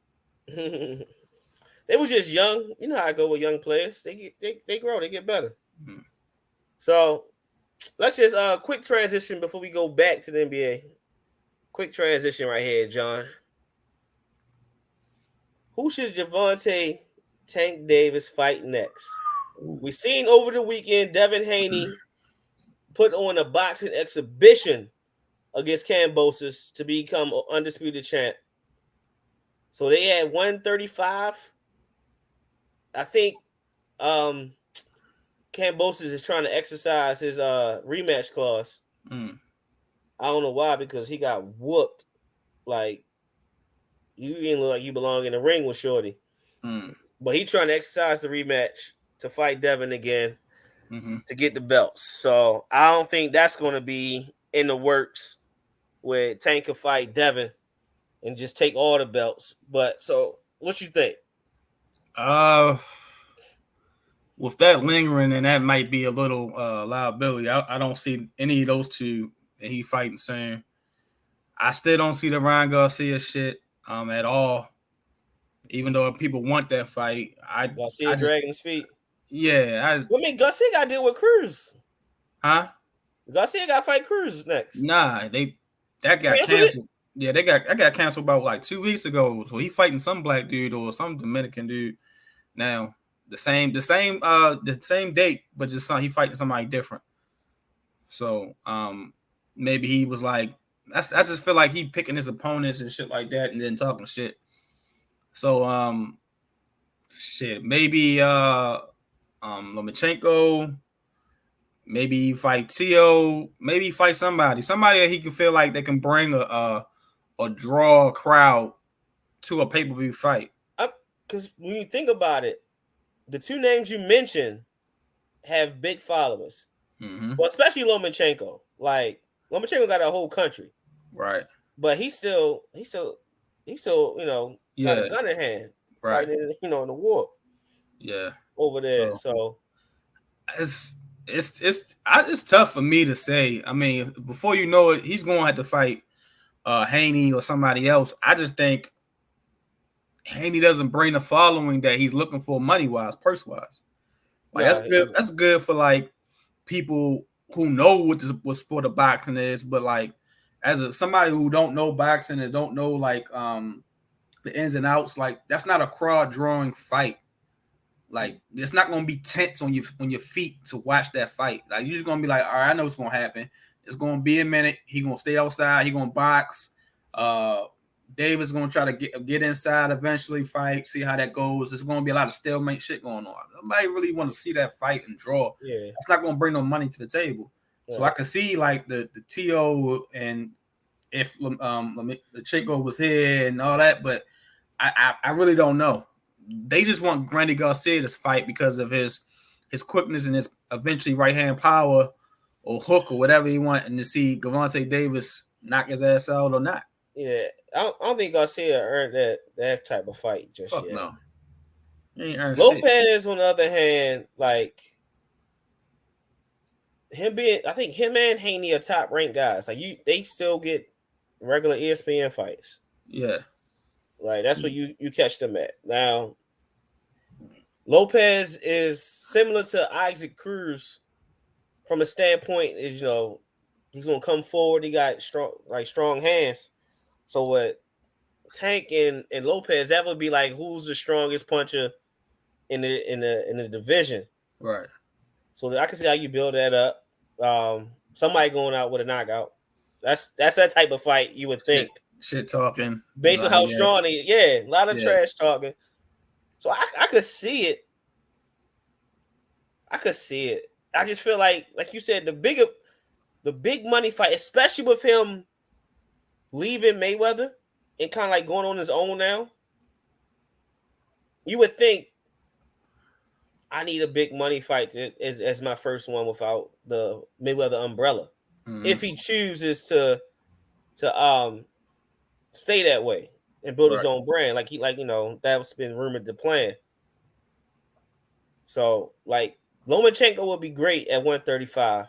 I think Tank mentioned after this fight, after the Rolly fight, 135 will be the weight he going to stay at. Okay. So he ain't gonna go back up and down and yeah. Okay. So Lomachenko will be great because that's a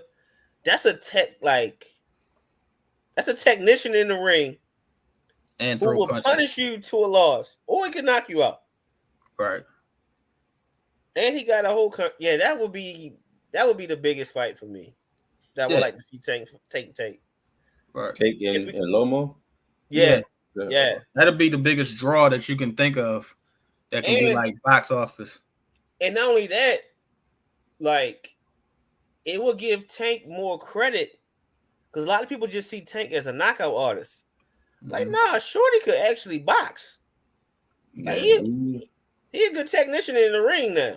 I mean, the fight that he had, last weekend? Yeah.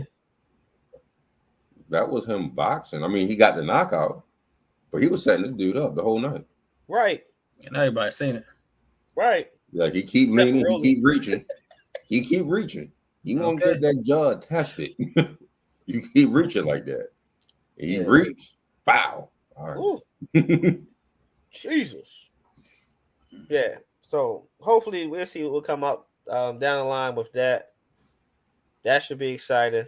Whatever you do choose. What happened to Wilder real quick? What's Wilder doing? He said he want to come back, but when you get it's something about the pride of certain alpha men who get their ass whipped on national live television or just around the way locally. Technically 3 times. I ain't no technically. He got his ass whipped 3 times. You can go to a Wilder fan and they try to sugarcoat that shit if you want to. He got his ass whipped 3 times. 3 times. Same man 3 times. Leave that man alone. Nigga go to the barber shop. I knocked his ass down though. Nah, but that nigga whipped your ass for a whole hour. Hey man, you close your eyes. You got one off. Right. You got up and continue to whip me. And continue to whip your ass. Niggas like, nah, yo, but that was a 12 count. Like, nah, nigga, nah. He stayed. He got the fuck up. Yeah, he got up and he just kept whooping. Right. They gave Rolly ass more time to get the fuck up with his ab Judah fucking walked in. They did the white boy. So I mean, yo, it's crazy. I watched your ankles when he got up. He not right. Yo, he not right. Before he got up, you see his feet try to start right. His feet were running. Nigga try to start that car. That shit was stalling on his ass and shit. Right. Nigga said step left for me. Nigga couldn't step left for shit. Got Rolly out of there. He ain't tell you to touch his gloves or bring your gloves to his chest or nothing. You just doing it automatically. Then your head ain't there. Yeah. But in all seriousness, though, Wilder put his pride to the side. Look at it this way: Tyson Fury is now retired. Mm-hmm. So the only man that whooped you is gone. You can go get the crown back. Go get the crown. We all believe that you have the knockout power to get rid of Anthony Joshua. I don't know about if you can outbox him. Ain't no way. I was just about to ask, was that fight still something that people wanted to see? It depends. Not as much as when it was buzzing when it first started. Right. They'll still watch it. But especially with Joshua losing to what's the name? Oleg. Yeah. And they got a rematch coming up. So we'll see out of that rematch, then we'll see if the buzz pick up from there. Okay. Because he got Joshua out of there. I don't know. I don't even know no heavyweights. I know them two. Yeah. You got a couple young guys out there, but we'll see how that play out. I mean, down the line. The only fight that everybody waiting to see if it's gonna get made is the Crawford and Errol Spence. It's rumored. It's 100% gonna happen. That's what Crawford is saying. Like, my whole thing is like, Bud, just relax. You don't get it. Ain't no 50-50 split. I don't care if you got 10 more fights in this man. You don't bring in the crowd that man bring in. You fighting in ballrooms still. That man fighting at Texas Stadium. He already got the contract. Whenever he fight, right? Yeah. Jerry said, "Arrow, you need it? I got you." Like it's on demand. Like take the lesser money. Take the 40% of the purse or whatever. Going out there, get a big payday. Get your L. Hold that L. And go home. Maybe even have a rematch clause there where we could get a 2-fight deal out of it. Something like that's the one everybody wants to see for sure. I'm mad that your boy Canelo is fighting Triple G in a couple months. That's upsetting. I don't want to see that. See, that's upsetting to you because you want him to fight one particular fighter. See, a lot of people want him to fight 3 or 4. Listen. You want him to fight one nigga. It's not just one.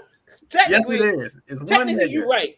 But technically, no. I still want to see it. Ain't no technically wrong. I still want to see the Charlos go at it. Him or the Charlo. I don't see the Charlo shit. Or him and Andrade, But Benavidez? Listen, nobody wants to fight Benavidez. I say Canelo because I think Canelo is ballsy enough to do it. He's skilled enough to do it. Yeah. When you listen to Charlo talk about Benavidez, I'm like, that nigga's scared. Yeah. Yo, because I ain't like, you've been talking about him for years, and I was like, all right, let me finally watch him. And I did the research why he ain't have his belts no more. And I was like, all right, let me watch him. At first, he looked like he just came out the street and was selling oranges and shit. But then when he started throwing his left and right, that shit sound like he got some weights behind it. Like, not no weight, like he got some shit in his gloves. Yeah. Like, God. Have you seen him fight yet, L? David Benavidez? Man, it's a sight to behold. That shit sound like it hurt when he throw that shit. 6'1" Mexican boxer. And it's accurate. Ooh. It ain't Rolly think he's stronger than everybody throwing dumb shit. It's precise in this shit, and I'm gonna knock you the fuck out. And he gonna keep throwing. Like, even though he lanky, he gonna keep throwing and coming. I'm like, oh, this motherfucker a problem. Charlo don't want to see that shit. I'm just dead serious. I ain't gonna share the clip. I'll send it in our chat, whatever. But it's a clip. I forgot what fight it was. In the crowd, you see Benavidez walks up and pushes Charlo. Charlo look at him and start backing away from him. Talking trash, backing away from him. And like, and episode of Hot Boxing with Mike Tyson. Tyson's like, man, hey, look, man, everybody wants to see you fight, Benavidez, call him out. Man, you know what it is. Nah, say his name. You know what? Tell him he want to fight. Nah, man, look, anybody can get it. No, Mike egging him up. Nah, man, you gotta say his name. Be real about it. You want to say his name. He know better. He know what it is. Especially that last fight, that niggas was saying none of them fucking twins want that smoke. What's his name? David Benavidez? David Benavidez. Yes, Lord. Watch some highlights. Y'all ain't want no problems, y'all. I'm gonna send y'all the clip. I'm gonna post it in the group too. Like, I just bust out laugh. Like, come on, Charlo. You setting us back. We don't run from no smoke. Like, come on, yo, chill out. Shit. That nigga had a slight jog to the car. And then what Angel said back in the day, he had a slight jog to the car. Shut up. Yo. Yo, you stupid. Yeah. Oh, man. All right, last one before we get out of here. Will shortening the NBA season really help with player injuries? I'll let you go first, because this is something you've been talking about for years now. I don't know if that help with the player injuries. Yeah, I mean, I'm quite sure it will, but I think with any sport, adding that extra level of urgency, if you will. You only got this amount of time to get this done. I mean, in football, you got one and done. Ain't no tomorrow. Every game is game sevens. You know, they happen to be the most popular league. March Madness is popular in basketball. College or the most popular time in college basketball is one and done. Like I said, every game is a game seven. So you're more talking about like shortening the playoffs. No, I'm saying as far as the actual season, like these seasons aren't long. College football season not really long. What, 10 games? 11 and 12 if you in a big conference. Right. Mm. Yeah. So we're talking 10 weeks, not 8 or however many weeks this season is now, and only 2 of them count. Because people don't watch before February. Come on, it's football. Gotcha. You got February, March, and then playoffs been going on since April. Damn near last year. Playoffs so goddamn long. I'm stupid. What you think, John? I think it could potentially hurt the NBA as a revenue and customer likeliness. Like, you already got it's a pandemic as it is. Like, tickets is already high as it is, and you already got your players sitting out talking about rest days and shit like that. Like, Kobe and his tour didn't have no fucking rest days. He was on the court, he was playing, everybody got love, got to see him on his farewell tour. So when you see something like that and then see where the league is going, it's like, unless you expand the play-in games in some type of form of fashion, I think it can hurt, because that's just going to make less people want to watch the game. And I'm talking about not people like as in me, like that's not really 100% in the basketball watching the game as it is from regular season to playoffs. Like me, I pick it up from the All-Star weekend to playoffs, and then that's why I've been leaving it at ever since probably AI retired. So I just think it can hurt the NBA in that regard. Yeah, I really think if the focus is player injuries, and that's the big reason why you want to shorten the season, I say don't shorten the season. Because John mentioned it. The organization John mentioned it, and I heard CJ McCullough mention it like a couple hours ago. The organizations already they sit down with their players and have designated rest days through each month, just so you don't have, a potential of an injury. Like, give your body a rest. Ain't really no more back-to-back NBA games. Okay? That's another thing. So you're not playing, like, you're getting plenty of rest time in between. The All-Star break. Remember back in the day, it's funny I can say back in the day now, but it was like you had the All-Star game on a Sunday, and then by that Wednesday or so, it was back to NBA games, right? Mm-hmm. Now you got to wait a whole week after the All-Star game to get back to NBA games. So you got all of that. You got masseuse, trainers, nutritionists. Every resource imaginable is available to you to take care of your body. If you don't take care of your body, that's on you. Mm-hmm. That's a personal choice. That's all that is. Like, that has nothing to do with 82 games, because they they formatted it in a way where 82 games isn't as strenuous on the body now as it was in 2005. So it's like, come on, bro. We looking out for you. Like, what else do you want? Like, come on. Then on top of that, the way the game is played, it's not like every game is competitive anyway. Mm-hmm. Because you don't let teams play basketball like we enjoy watching until the finals. Or the conference finals. Like, what are we going to play? It's going to be 52 games of 136 to 142. Like, no. Like, come on, man. Like, listen, the product going to take care of itself as long as you don't mess with the product. The product is, you know what I mean? Like, yeah. Don't touch it. Right. Yeah. Like, you get watered down after a while. Like, nah, yo. Just that's let why it be. That's why I like certain sports like hockey or baseball, it's just certain shit that just stay almost at its raw form. Like, of course, they want to speed the game up in baseball because, that's a 3-4 hour commit depending on the team or whatever. Right. But, like, it just stayed the same, stayed raw. You didn't advance it. You didn't degrade it. You're trying to make it, like, consistently better over time. Like, that's not what certain franchises are doing. Yeah. But even with that, that's almost became like its detraction is that it's stayed the exact same through time. You talking about baseball? Yeah. Like it's the exact same. Like it's tradition. Kind of the same thing with hockey. To like some it's tradition. But I don't think it affected their money. It hasn't affected revenue. I don't have a vantage point to say that. So yeah, I don't think. Well, true, but I would think it hasn't affected revenue. Like what I don't think that part would affect revenue.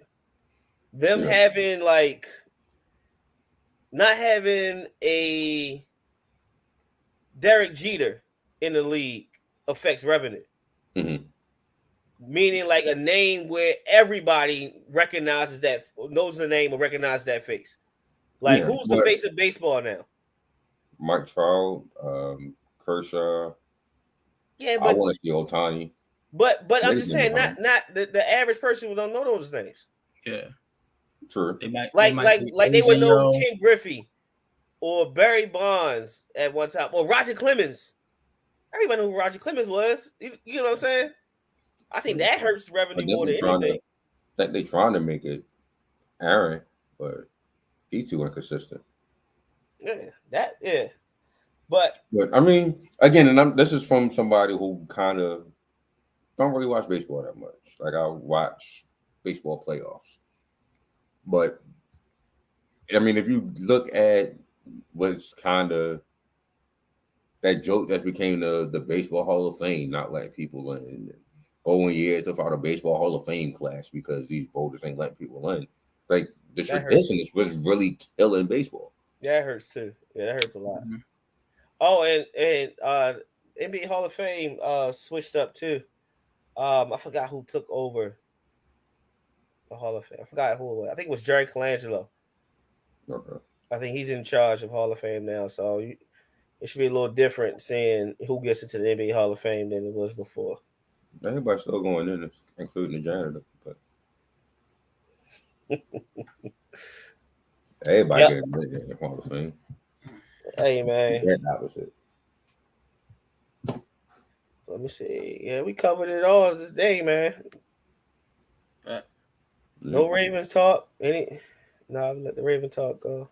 Yeah, we say that for when Tay eventually brings his ass back. We say that. Say the Raven talk for later. So when it really matters. Not being there. Minicamp will be here next week. Yeah. So that's is this mandatory? Yeah, mandatory minicamp is next week. All right. Yeah. This week is the last week of voluntary OTAs. This is the last week. So we'll see if he shows up. Yeah. Listen. I find it surprising that, like, if you do watch the morning sports, like he's the only NFL conversation that they have to have, like headlining at the top of the morning if there is an NFL talk. It's like only thing that was bigger than Lamar Jackson not coming up there or not having his contract was Aaron Donald getting 31.7 a year with his new contract this afternoon. Like, God damn. Shout out to Aaron Donald and Don the Sports. Jeez. That's a hell of a deal. Yeah. They made that work. Said, no. Okay. I guess he ain't retiring then, huh? No, guess he not. Probably not until 2024. Right. You get this 31 real quick. Right. Enjoy these last 3 years of Aaron Donald. Yeah. For real. Probably two. Let's say one in a possible.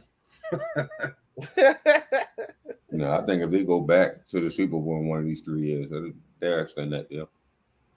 I say if they don't get as far as he want to get, he'll come back that second year and then that'll be his farewell tour. Yeah, all right. I say he get all 95 million. Right. And then I'm up out of there. That's what I'm saying. That's what I'm saying. If in this 3 years, if they don't make it to the Super Bowl, he's gone. He's definitely God bless you. I got my 95. I got my ring. I try to get y'all another one. Y'all gonna put a statue out front of me. My jersey going in the rafters. You know what I mean? I don't think it's anything left for him to check off on the Hall of Fame ballot at all. No, he Hall of Fame already. Easy. Yeah. Easy. I think only thing he's chasing now is possibly greatest defensive lineman, and that depends on if you want to be a historian and bring up the Mean Joe Greens and Al, you funny. You funny. Al, you hear him, John? What I say now? He said chasing greatest defensive lineman. Do you know, Al, there are millions of people in the world right now who believe he's arguably the greatest defensive player. They believe it's LT or Aaron Donald or Dion. He in that conversation right now at 31 years old. That's fine. That's what people believe. Forget defensive line. They say, nah, he passed Sapp. He passed White. He passed all of them.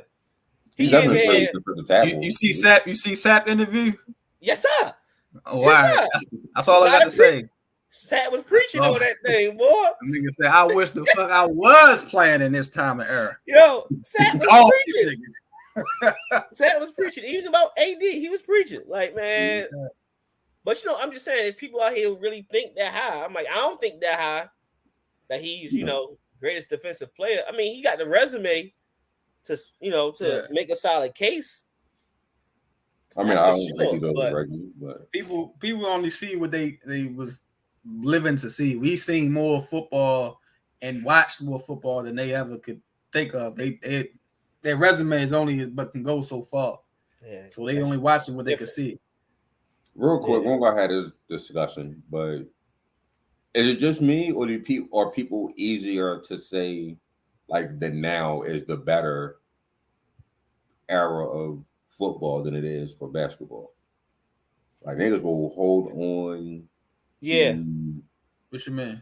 It's easier. Niggas will hold on to the greatness of Wilt Chamberlain. But you don't never hear nobody trying to make the point for Otto Graham. Like no, that's different though. Will's different. Like that style of basketball. Like people are trying to, you gotta have Jerry West up there, but you don't hear nobody sitting there and like nigga make a case for Sammy Baugh. Like you don't have that in the sport. Like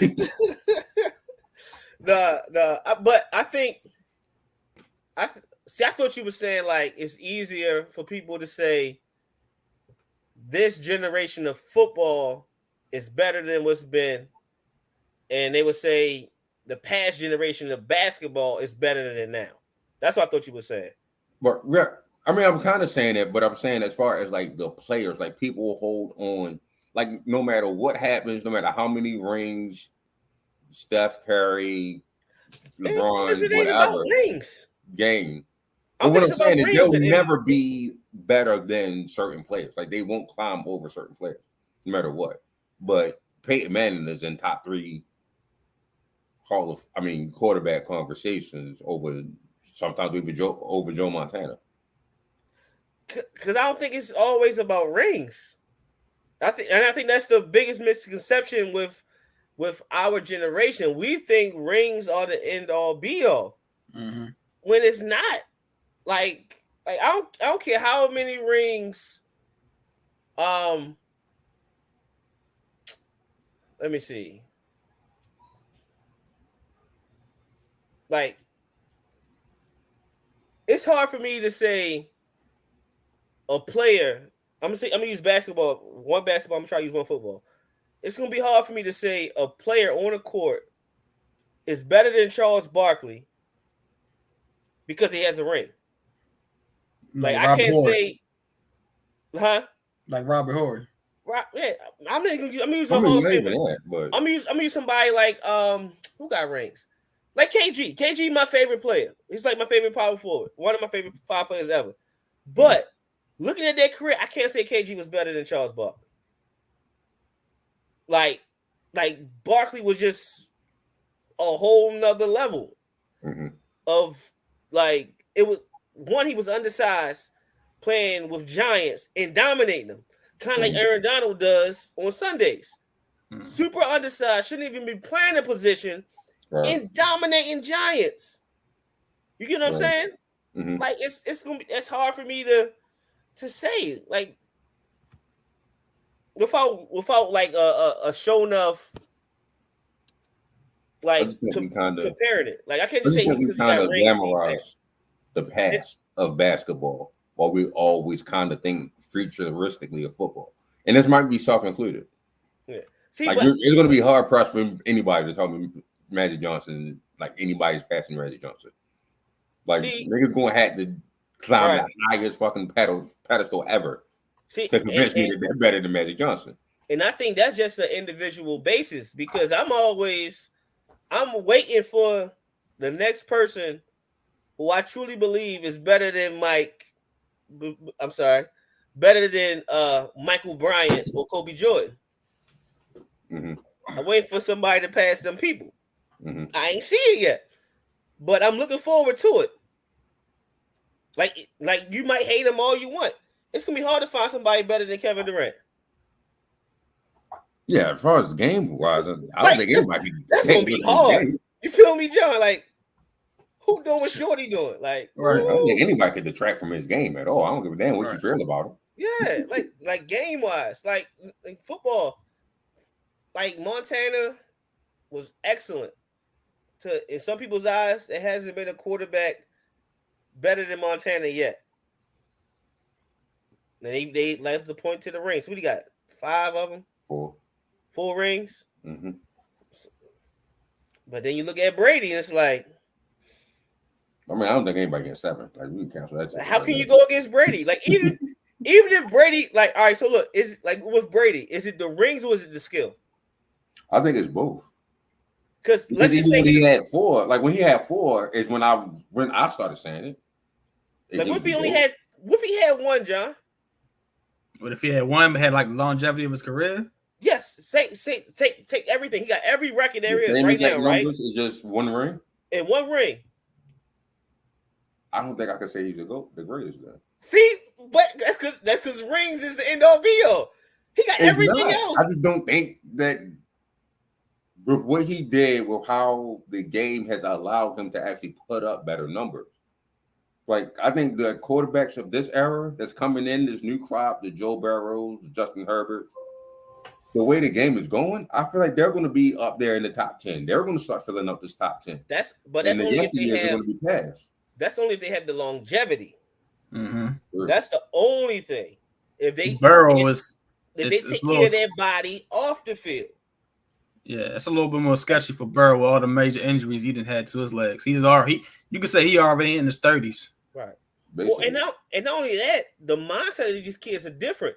Even look at Aaron Donald, who's in age, he's closer to us than he is the kids now. Aaron Donald said coming in, I only wanted to play 8 years. Most kids ain't even thinking like, let me just get, if I can do 7, 8 years in the league and then get out, I'm good. Kids come in with that mindset now. So I mean, it depends. Like, it's just wild. Well, I get what you're saying. Like, people are a little more receptive to one sport instead of the other.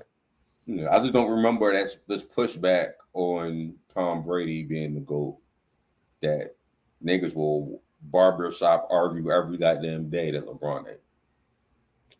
Like, I just felt like niggas was just way more receptive. Like, they ain't never heard the 4-0 is better than 4 and what was it, 2 at the time? Yeah, I don't know, because it's the rings. Rings ain't everything. Right, but what I'm saying, they both had 4 and 2. I was able to say that Tom Brady was the GOAT after he beat the LOB, and no dynasty was ever started on his watch.